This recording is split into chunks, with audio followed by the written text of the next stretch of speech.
하나님께서 오늘도 우리 가운데 귀하고 복된 날을 허락하셨습니다.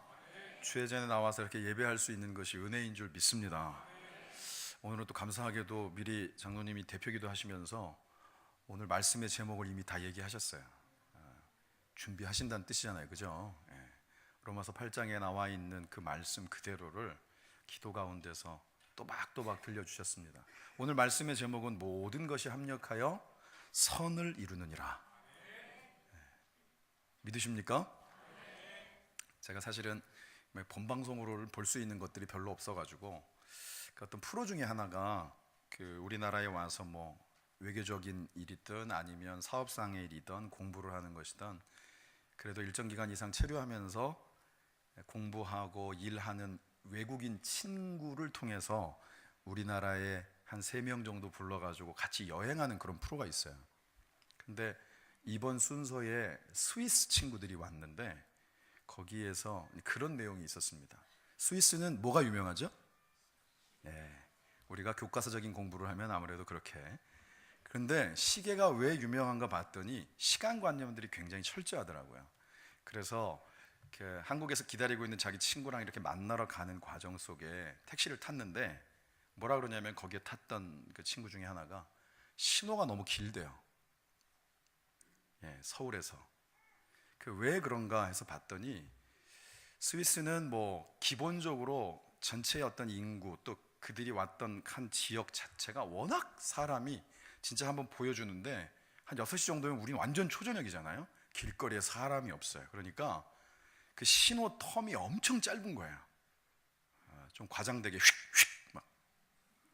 근데 막상 시간 맞춰서 가려고 그러는데 이렇게 기다리고 있으니까 너무 길다고.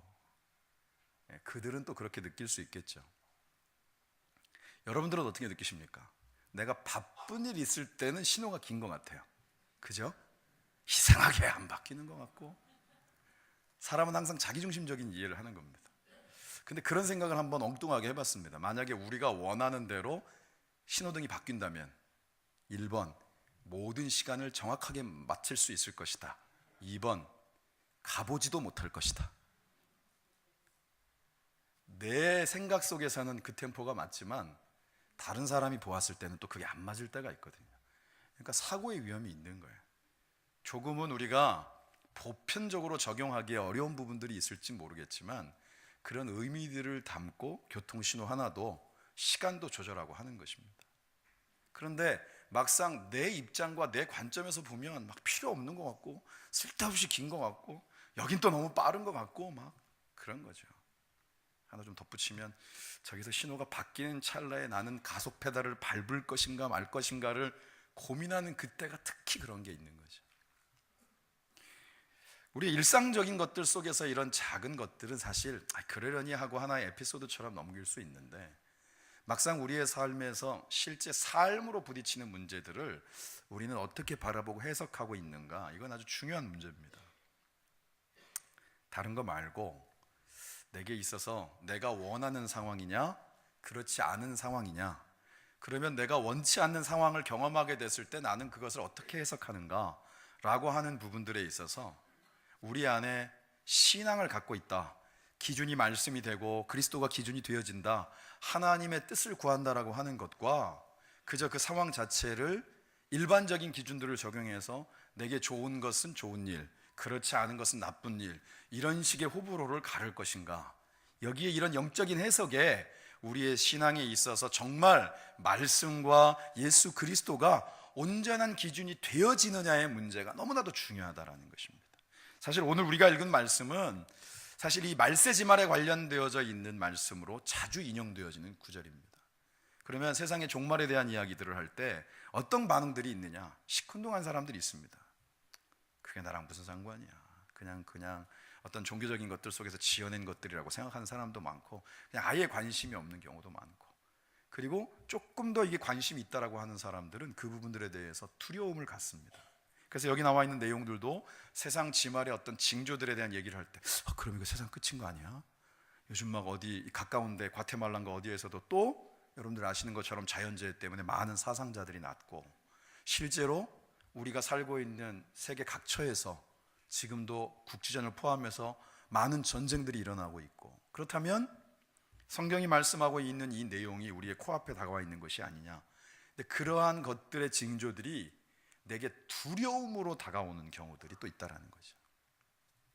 그래서 오늘 우리가 읽은 말씀에도 그런 단어가 있습니다만, 이단들이 바로 그 두려움이라고 하는 부분들을 파고 들어가지고 미혹하고 그런 어떤 종말론적인 것들을 앞세워가지고 사람들을 넘어뜨리는 일들, 그 가운데 포교 활동을 하는 일들이 그렇게 많은 거예요. 그래서 웬만한 이단치고 이 종말론에 대해서 한 가닥 갖고 있지 않은 데가 없습니다. 세상 큰일 난다, 니네. 정신 번쩍 차려야 된다. 성경은 분명하게 그것을 말씀하고 있어요. 그런데 그것을 성경이 두려움으로 얘기하는 것이냐, 적어도 우리가 예수를 그리스도로 내 마음속에 영접하고 영원한 하나님의 나라를, 우리가 이 땅 가운데서의 잠시의 삶을 뒤로하고 영원히 살게 될 그 천국에 대한 소망을 가지고 있는 그런 하나님의 백성이라고 한다면, 비록 그때가 오늘 임한다 할지라도 그것을 소망 중에 맞이할 수 있느냐, 아주 분명한 차이가 있다는 거예요. 오늘 이 종말에 대한 관련되어져 있는 말씀들을 보면서 생각나는 성경의 내용이 있습니다. 제가 여기 언급했습니다만, 사무엘상에 보면 4장에 어떤 내용들이 나오느냐, 이미 나라가 하나님 앞에 범죄하고 전쟁을 블레셋하고 벌이는데 계속 지는 거예요. 연전연패. 그러니까 이거 왜 이러지?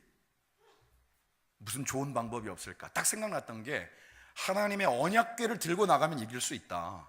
늘 그랬으니까. 그래가지고 그 언약궤를 들고 전쟁에 나가니까 아니나 다를까 블레셋 군대가 좀 떨어요. 성경에 뭐라고 나와 있냐면, 어떡하지? 쟤들이 저거 들고 나와가지고 싸웠을 때 그 여호와 하나님은 그 광야의 여정 속에서도 그렇고 가나안 정복 전쟁 과정 속에서도 그렇고 연전연승의 기록들을 보여주셨는데, 이거 큰일 나는 거 아니야? 그랬더니 오히려 본인들이 그런 얘기를 합니다. 죄송합니다, 이런 속된 용어를 써서 이해를 쉽게 하기 위해서 블레셋 중에 이런 얘기를 하죠. 쫄지 마, 장부가 되어라. 근데 진짜 이겨버려요. 오히려 법궤를 들고 나갔다가 그 법궤를 빼앗기는 일들을 당하게 되는 거예요. 거기에서 그때 당시에 엘리 제사장의 아들 둘도 죽습니다. 그리고 그 소식을 전해 들은 엘리 제사장은 뒤로 넘어져 갖고 목이 부러져서 죽었고, 그리고 그 죽은 아들들 중에 며느리 하나가 임신을 하고 있었는데, 그 소식을 듣고, 갑작스러운 충격적인 소식을 듣고 출산을 하게 됐어요. 그런데 그 와중에도, 그 정신에도 뭐라고 하냐 하면, 이제 하나님의 언약궤도 우리를 떠났고 모든 영광이 우리에게서 멀어졌구나. 그래서 그 이름을 아이에게 그대로 담는 거예요. 이가봇이라. 하나님의 영광이 떠나갔다라는 거예요. 절망의 이름인 거예요. 소망이 없는 이름인 거예요. 사실 엄마가 아이한테 그런 이름 짓는 거 쉽지 않지 않습니까? 그만큼 그 상황이라고 하는 게 절망적이었다라고 하는 것을 우리가 알 수 있는 대목입니다. 그런데 우리는 이제 성경을 딱 들고 있으니까 여러분들이 궁금하시라고 개요만 말씀드리는 겁니다. 그래야 나중에 한 번 더 읽어보실 거 아니에요. 결론은 어떻게 되나요? 결론은 사무엘이 이제 전면에 나서게 됩니다. 이스라엘이 분명한 왕국으로서 세워지고 사울이라는 초대 왕을 통하여서 하나의 분명한 그 국가로서 자리 잡게 되어지는 출발이 바로 이 사건 다음에 일어나는 거예요. 분명히 당시의 상황은 너무 절망적이었는데, 정작 역사의 한복판 가운데서 이스라엘이라고 하는 분명한 국가로서의 출발이 이루어지게 된 것이 바로 이 사건이 계기가 되었다라는 것. 성경은 우리에게 그것을 그대로 들려주고 있는 것입니다. 따라합시다. 사람의 끝이 하나님의 시작이다. 여러분 믿으십니까? 사람의 끝은 어떤 거냐면 이미 우리 안에 탁탁탁 결론이 나는 거예요. 내가 어떤 버려놓은 일에 대해서 많이 알면 알수록 계산이 바로 나옵니다. 그러니까 다시 말하면 어떤 일에 여러분들이 뭐 한 10년, 20년 그 이상을 막 종사했다든지 그러면 이 일이 될 건지 안 될 건지에 대해서 자기들이 탁탁탁탁 나오는 거예요. 그런데 그러한 사람의 계획으로도 수없는 많은 예측과 그와 관련되어져 있는 계획들 속에서도 그대로 이루어지지 않는 일들이 늘 있다라는 것이죠. 제가 항상 말씀드리지만 나라에도 추가 경정 예산이 있어요. 당대에 내놓으라 하는 머리들이 모여가지고 예산을 짬에도 불구하고 사람 일은, 더군다나 나라 일은 어떤 일이 생길지 모르니 미리 예비해 두자라고 하는 예산이 실제로 처음에 작성한 예산만큼 많습니다. 뭘 얘기하는 겁니까? 사람들의 예측이라는 게 사실은 예측이라는 말처럼 맞힐 확률이 높을 수는 있으나 반드시 맞진 않다라는 것입니다. 오늘 성경이 우리에게 증거하고 있는 것, 실제로 성경을 통하여서 우리가 발견하게 되어지는 우리의 믿음의 선배들의 삶과 그들의 삶 속에 역사하시는 하나님은 항상 그 생각을 뛰어넘고 계시다라는 거예요. 우리는 여러분 성경을 믿는 사람들입니다. 내 생각을 의지하는 사람이 아니고 내가 가지고 있는 생각을 하나님으로부터 확인 도장 받는 사람들이 아니라 성경이 기록하고 있는 하나님의 약속의 말씀이 오늘 우리의 삶 가운데 그대로 이루어지이다, 그걸 믿는 사람들인 거예요. 그래서 오늘 말씀의 제목이 모든 것이 합력하여 선을 이루느니라, 로마서 8장 28절의 말씀을 정하는 것입니다. 그 앞에 아까 우리 장로님이 기도하면서 언급을 했죠. 하나님의 뜻대로 부르심을 입은 사람들 누굽니까? 최 목사입니까? 저만?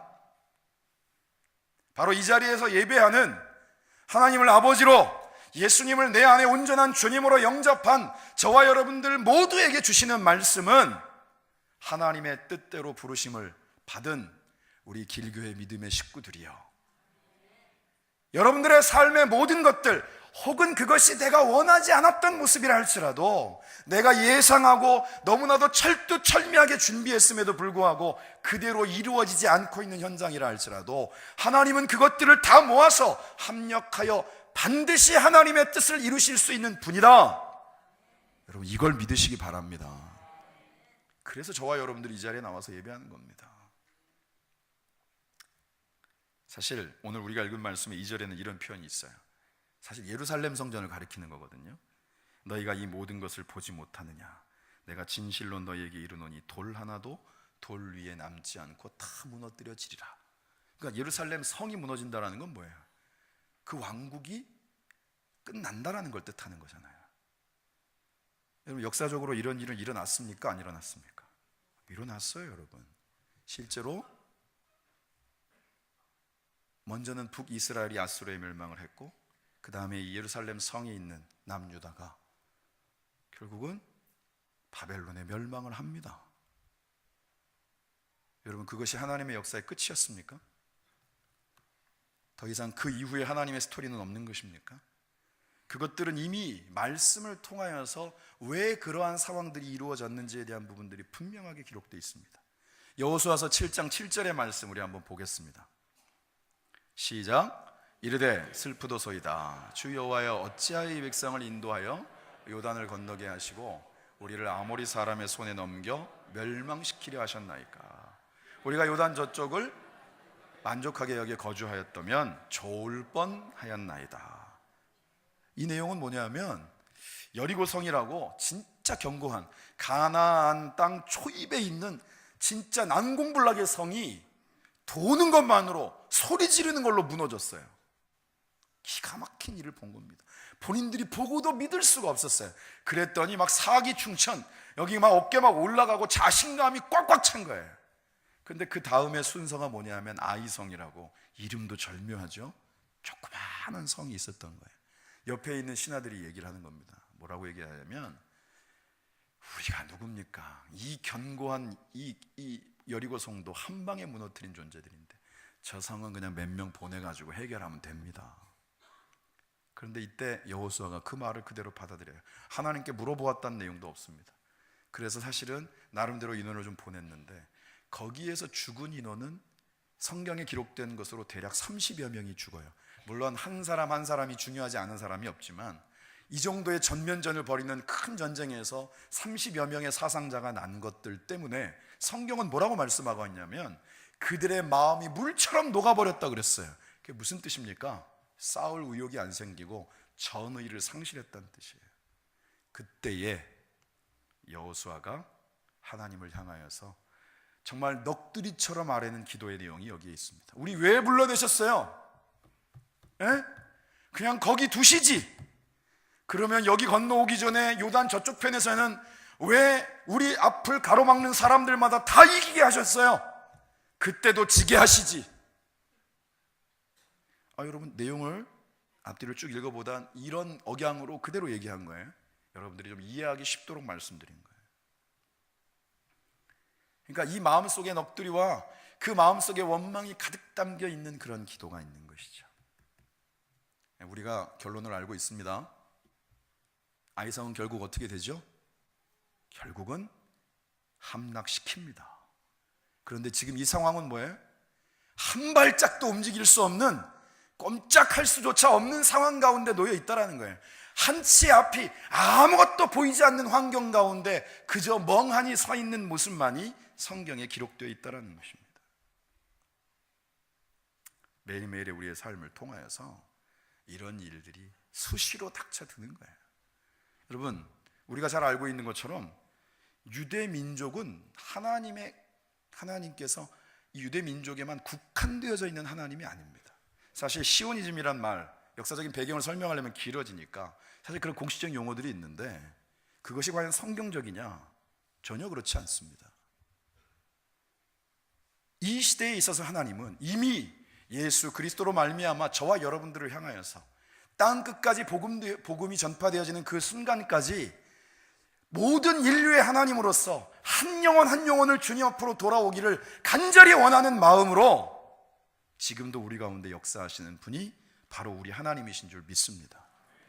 사실 역사적으로 유대민족 자체도 이것이 끝이 아니었던 것처럼 예루살렘 성이 멸망하기 때문에 유대 땅에 어떤 일들이 생기기 때문에 하나님이 어떻게 되시는 거나 하나님의 역사가 사라지거나 하나님이 하시고자 하는 하나님의 뜻이 없어지는 것이 아니라는 거예요. 하나님은 누구 때문에 움직이시는 분이 아니라 하나님의 분명한 계획 속에서 하나님의 살아 역사하심의 증거들을 지금 2018년 바로 대한민국 땅 부천에 살아가고 있는 저와 여러분들의 삶 속에도 동일하게 이루어가고 계시는 분인 줄 믿습니다. 그걸 우리가 확신하셔야 돼요. 각자의 삶에 대한 하나님의 분명한 계획. 무슨 계획이 있을까요? 나한테 뭐요? 하루 건너 또 하루 문제라고 하는 게 문제의 연속일 뿐인데 도대체 내 삶에 무슨 소망이 있을까요? 그건 우리의 생각인 것이고 하나님은 그리스도를 우리 가운데 허락하신 순간부터 여기에 있는 여러분 한 분 한 분에 대한 분명한 계획을 가지고 계신 줄 믿습니다. 주님의 몸된 길교회를 향한 이 마지막 세대의 생명의 방주로서 이 가운데 길교회를 허락하신 이유는 땅끝까지 복음을 전파하는 일들 속에 우리를 꼭 쓰시겠다라고 하는 하나님의 뜻이 있기 때문인 줄 믿습니다. 이 나라 대한민국이 지금 전 세계의 주목을 받고 있죠. 하나님이 여기까지 인도하시고 오늘의 이런 상황 가운데 우리를 세워놓으신 이유도 분명하게 있다라는 것입니다. 예수님은 예수님의 진짜 사명, 모든 인류를 향한 구원을 어떻게 이루셨습니까? 병자를 고치는 걸로 이루셨습니까? 사람들 가운데 기사와 이적을 행하는 것으로 이루셨습니까? 아닙니다. 그 기사와 이적을 보았고 수없이 많은 사람들의 병을 고쳐주었음에도 불구하고 그들이 메시아를 연호하고 예수님의 뒤를 따르고 예루살렘 성에 입성할 때 마음이 이렇게 들떠가지고 이제 세상이 바뀐다 호산나 외쳤던 사람들이 그 입으로 예수님을 십자가에 못 박으라고 얘기했어요. 그 모든 고난과 조롱, 감당할 수 없는 치욕적인 형벌을 당하면서도 십자가를 감당하셨고 십자가의 죽으심으로 하나님께서 우리에게 대한 사랑을, 우리를 향한 구원의 계획을 한 번에 확증하셨어요. 예수님의 역사는 사람들이 외면했고 아니었으면 했던 바로 그 방법을 통하여서 지금 저와 여러분들에게까지 이룬 줄 믿습니다. 그런데 우리가 꿈꾸는 방법론은 늘 머릿속에 그려져 있는 거예요. 신앙이 없어도 고민하지 않아도 되는 방법, 늘 아무 문제 없이. 제가 좋아하는 짧은 콩글리시죠. everything okay. everything is free pass. 그저 모든 일들이 문제없이 지나가는 것이 우리의 삶의 복이다라고 여기는 것은 성경적인 해석이 아닙니다. 이스라엘 민족을 향하여서, 그리고 복음을 받고 지금 이 땅을 살아가고 있는 하나님의 백성으로 살아가고자 하는 모든 이들 가운데는 바로 그 문제의 현장이야말로 하나님의 강력한 역사의 현장이 되어지는 줄 믿습니다. 그걸 믿으셔야 돼요. 그래서 우리가 아는 흔히 말해서 어떤 경우에 경제이든 아니면 각종 분야 가운데에서 나름대로 성공 케이스를 보면 반드시 그 뒤에 실패의 사례들이 있는 거예요. 많은 시행착오들, 끝없는 절망, 과정 속에서 주저앉고 싶었던 그 많은 순간들 없이 그 자리에 이르는 사람들은 정말 우리가 알고 있는 태어날 때부터 눈 떠봤더니 만수르집 빼놓고는 없는 거예요. 그렇다고 그 인생이 성공한 인생은 아니지 않습니까? 성공이라는 뜻이 뭐죠? 자신이 무언가를 이루는 것에 대한 정확한 성취감을 갖는 게 성공이에요. 돈이 많은 게 성공이 아니고. 그런데 이미 주어져 있는 것들 속에서 어떻게 성공을 맛볼 수 있습니까? 다시 말하면 실패와 시행착오의 현장이 없이는 진짜 성공자로서 누릴 수 있는 삶은 기대할 수 없다라는 것입니다. 우리가 성경을 통해서 발견하는 장면들 어느 한 장면도 예외일 수 없는 이유가 바로 여기에 있어요. 여기에. 오늘 하나님께서 저와 여러분들 이 자리에 부르시고 이 말씀, 이 세상지말에 있을 이 내용들을 그대로 들려주시는 이유는 누구처럼 이걸 두려움으로 바라보도록 하는 것들이 아니라, 이건 그냥 과거의 어떤 이야기로 치부하고 흘려보내도록 하기 위한 것들이 아니라, 세상의 끝이 하나님의 시작이 되어짐을, 그리고 오늘 말씀 속에 그 세상의 끝에 대한 분명한 이유와 환경들에 대한 조건들을 말씀하실 때 마지막 절 14절에 복음이 땅 끝까지 이루어질 때에 그 일이 이루어진다라고 우리에게 말씀하신 거예요. 그럼 뭐예요? 우리가 기대하는 세상의 끝은 결국은 하나님이 작정하신 대로 예수 그리스도의 복음이 길교회를 통하여, 이 가운데 있는 저와 여러분들을 통하여 우리가 밟는 땅과 우리를 파송하는 모든 지역 가운데에서 온전한 복음으로 전파되어진 일들이 왕성해지는 시기가 바로 세상의 지말인 줄 믿습니다. 지금 우리가 이것을 방기하고 대충 산다는 건 뭐냐면 성경에 대한 내용도 시큰둥하다는 것이고 세상 지말을 살고 있다는 개념 자체가 없다라는 뜻인 거예요. 그래서 그때는 하나님의 때의 시작이 되어지는 줄 믿습니다. 여러분, 요즘은 사실 찾아보기 힘든데 옛날에 그 동요의 가사에 있었죠. 돛단배. 요즘은 다 물론 여러분들 아시는 것처럼 모터로 해가지고 막 이렇게 하니까 찾아보기도 힘들긴 한데 과거에는 돛칠단 배들이 대부분이었단 말이에요. 여러분, 돛은 왜 달죠? 배가 앞으로 나아가도록 하기 위해서 바람의 힘을 비는 게 돛입니다. 그래서 돛칠단배는 바람이 반드시 필요합니다. 그러니까 우리가 찬송의 가사 중에 있지 않습니까? 창파의 배 띄워 주의 은혜의 바다로 나아가려면 우리에게 바람이 필요하다라는 것입니다. 바람은 그저 부는 것들이 아닙니다. 때로는 우리를 당황케 하는 것입니다. 성경상에도 거친 풍랑과 바람이 일 때 제자들도 당황했어요. 예수님이 심지어 그 배에 타고 계심에도 불구하고 두려움에 떨었다라는 것입니다. 문제의 현장은 있습니다. 그때 주님 왜 주무시고 계십니까? 부지런히 달려와서 예수님을 깨웠을 때 너희들이 왜 두려워하느냐? 그리고 꾸짖어 그 바람을 잠잠케 하셨다 그랬단 말이에요. 예수님의 자연마저도 잠잠케 하실 수 있는 초자연적인 능력이 바로 그 가장 절박하고 그리고 두려움에 떨고 있던 현장 가운데서 나타났다는 것입니다. 돛단배에는 바람이 필요합니다.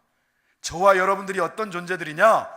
하나님의 은혜의 바다, 우리를 위해 준비해 놓으신 그 만경창파를 향하여서 과감히 나아갈 수 있는 힘은 바로 그 문제의 현장 가운데 역사하시는 주님을 만날 때 가능한 줄 믿습니다.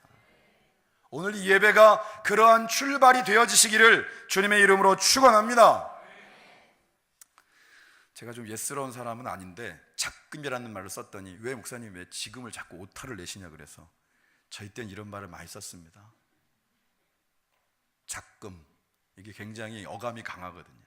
지금 우리가 당면하고 있는 지금 이 시대에 바로 오늘의 이 시점, 그리고 특별히 이번 주 한국은 진짜 이 격동하는 세계 정서의 한복판에 있습니다. 모든 외신들이 지금 싱가포르로 몰려들고 있습니다. 여러분 어떻게 기대가 되십니까? 기도가 되셔야 될 줄 믿습니다. 제가 사실은 금요에 예배에 오셨던 분들한테 얘기했어요. 여러분 트럼프하고 김정은을 믿고 있으면 안 됩니다. 원래 사람은 믿는 게 아니에요. 지금은 하나님의 역사를 기대하며 기도하셔야 됩니다. 그게 정말 우리에게 주어진 현재의 사명이에요. 사명. 여러분 이 사명을 여러분들이 못 느낀다면 여러분들은 지금 영적으로 굉장히 혼수 상태에 있는 것입니다. 지금 우리가 깨어 기도해야 될 이 너무나도 분명한 이유 앞에서 우리가 한 시간도 깨어 있을 수 없더냐 하는 주님의 음성이 들려야 된단 말이에요, 여러분. 그러면 우리에게 어떤 음성을 들려주시느냐, 어떤 음성을 통하여 기도하게 하시느냐, 말씀 속에 기록이 되어 있습니다. 잠언 24장 16절 같이 힘차게 읽겠습니다. 시작. 대저 의인은 7번 넘어질지라도 다시 일어나려니와 악인은 재앙으로 말미암아 엎드러지느니라. 아멘. 여러분 의인은 어떤 사람입니까? 예수님을 내 마음속에 구주로 영접하고 하나님의 약속을 신뢰하는 사람이에요. 여러분 그것이 바로 저와 여러분인 줄 믿습니다.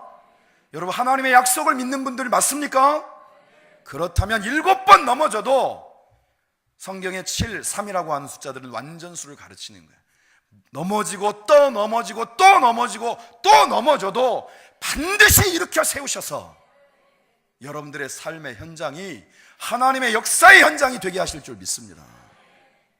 말씀 한 구절 요한복음 21장 17절 읽겠습니다. 시작. 세 번째 이르시되 요한의 아들 시몬아 내가 나를 사랑하느냐 하시니 주께서 세 번째 내가 나를 사랑하느냐 하심으로 베드로가 근심하여 이르되 주님 모든 것을 아시오매 내가 주님을 사랑하는 줄을 주님께서 아시나이다. 예수께서 이르시되 내 양을 먹이라. 아멘. 이 장면은 그 자신감 넘치던 성경에 유일하게 바다를 물 위를 걸었던 인물로 나와 있던 베드로, 예수님 붙잡혀갈 때 마지막까지 칼 빼들고 그 옆에서 말고의 귀를 베었던 베드로, 늘 자신감 빵빵하고 비록 배운 거는 없어도 그 열정 하나만으로 주님의 곁을 늘 지키겠나라고 마지막까지 주님의 곁을 따랐던 사람. 그런데 그 최후의 법정 가운데에서 예수님을 부인하고 저주했단 말이에요. 갑자기 예수님이 하신 말씀이 생각났고 코가 축 빠져서 어깨 축 늘어뜨리고 고향으로 낙향해서 자신이 어부 있던지라 호구지책으로 물고기 잡고 있는데 그날따라 고기 안 잡히고, 그런데 주님이 나타나셔서 말씀하시니 그 말씀에 의지하여 그물을 던졌더니 그물이 찢어질 지경이 됐는데 베드로의 눈에는 물고기가 들어오지 않은 거예요. 주님이 왜 내 곁에 서 계시냐 이거죠. 주님이 묻습니다. 네가 나를 사랑하느냐? 주님 아시지 않습니까? 그러면 내 양을 먹여라. 네가 정말 나를 사랑하느냐? 아시잖아요. 왜 자꾸 물어보세요? 그러면 내 양을 쳐라. 그리고 오늘 우리가 읽은 말씀 다시 한번 묻는 겁니다. 왠지 주님의 그 질문 한마디 한마디가 그냥 들리는 게 아니라 너무나도 큰 무게감으로 다가오는 거예요. 내가 나를 보면 참 별볼일 없는데 내 입으로 막 떠벌리고 막 자신 있게 얘기했던 것들이 지금은 가장 부끄러운 모습으로 내게 다가오는데 어째서 주님은 내 곁에 이렇게 오셔서 악착같이 나를 끄집어내시려고 하는 걸까? 바로 주님은 그 코 쭉 빠져 있는, 어깨 축 처져 있는 베드로를 부르신 거예요. 그리고 그 베드로를 통하여서 하나님이 이루신 역사는 이미 우리가 초대교회 역사 가운데 너무나도 분명하게 보고 있다는 것입니다. 그 가방끈 짧은 사람이 말씀 한 편 선포하면 몇천 명씩 주님 앞으로 돌아오는 역사를 하나님이 이루셨어요. 여러분, 모세도 말이죠, 힘 좋을 때 한 방에 여러분 사람 눕히는 게 쉽습니까? 맨날 원펀치 하는데 그건 말인 거고요. 그리고 그 위세 좋던 애굽 나라의 왕자의 신분에 있을 때 사용하시면 좀 좋아요. 나이 80이 넘어 그저 그냥 노인으로 저 먼 지평선 바라보며 세월만 죽이고 있는, 자신감 바닥일 때 부르시는 이유는 도대체 뭔지. 그런데 그런 사람의 끝이 하나님의 시작이 되셔서 그저 노예 생활을 감당하고 포로로 살아가고 있는 그 삶이 당연한 것으로 여겼던 430만에 가까운 이스라엘 민족들을 끄집어내서 광야의 여정들을 통과하게 하는 하나님이 세우신 지도자로 쓰셨다는 거예요, 여러분. 이게 바로 하나님의 역사인 줄 믿습니다. 지금 우리가 만약에 문제 가운데 있습니까? 그것이 개인이든 교회이든 가정이든 나라와 민족이든 그 문제는 바로 하나님의 역사를 우리 가운데 이루시기 위한 시작인 줄 믿습니다. 마지막으로 이 말씀 한 절만 더 읽겠습니다. 누가복음 21장 31절 시작. 이와 같이 너희가 이런 일이 일어나는 것을 보거든 하나님의 나라가 가까이 온 줄을 알라. 아멘. 우리는 맨날 기도하지 않습니까? 하나님의 나라가 이 땅 가운데 이루어지이다. 아멘. 주 예수여 오시옵소서. 여러분, 그저 그것은 감상적인 우리의 입에서 나오는 흥얼거림입니까? 그것은 오늘 우리의 이 시대에 나를 세워가는 힘입니다.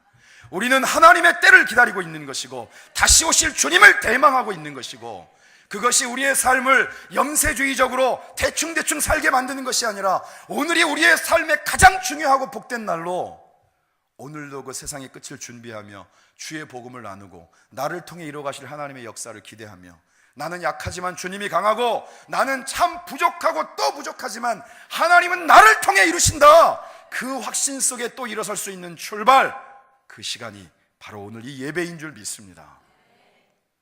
그 길에 함께 걷는 우리 사랑하는 모든 길교회 믿음의 식구들 되어지시기를 주님의 이름으로 축원합니다. 기도하겠습니다. 하나님 감사합니다. 하나님 감사합니다. 주여, 내가 여기 있사오니 나를 사용하여 주옵소서. 주님, 내가 여기 있사오니 나를 사용하여 주옵소서. 하나님이 나를 이 땅 가운데 지금까지 삶으로 인도해 오신 분명한 뜻과 이유와 계획이 있음을 믿습니다.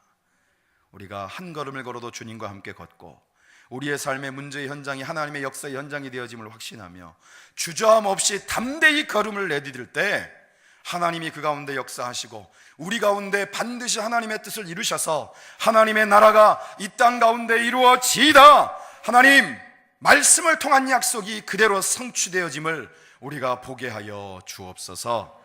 감사와 영광과 찬송을 주님께 돌리며 예수님의 이름으로 기도드립니다. 아멘.